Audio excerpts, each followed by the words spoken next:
Now authorities are working to identify the victims. So far, we know the names of 46 of the 49 people who were gunned down. Well, Fox 5's Natalie Pozo is live in Orlando at the scene of this weekend shooting and joins us with the latest. Natalie?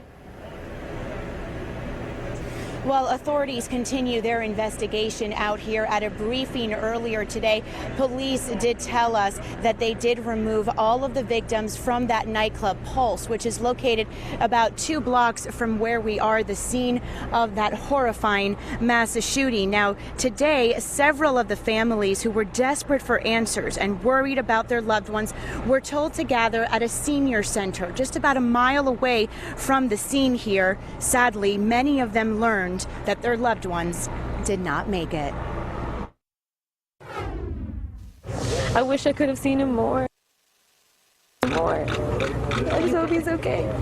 Hope is what the Leal family held on to as they walked in to learn the fate of their loved one, 27-year-old Frank Hernandez. He was a great person. We just, he was funny, outgoing. He was kind of mean sometimes, but it was funny.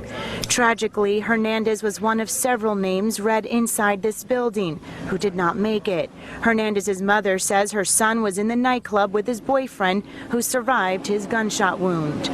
Because he was with his boyfriend, and his boyfriend said he got shot.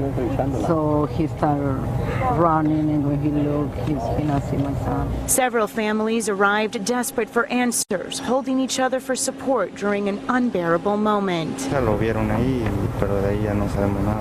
Because many of the victims are Hispanic, their families needed translators.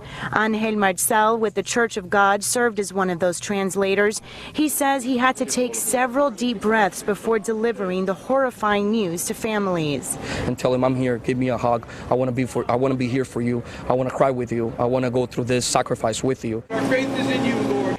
Volunteers were on site for support, providing families with comfort and escorting them to their cars.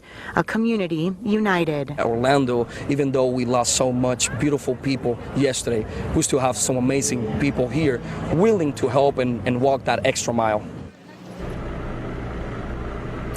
And I just checked that website where Orlando police have been posting the names of the victims pending notification of the family. Right now that list is at 48 names out of the 49 victims.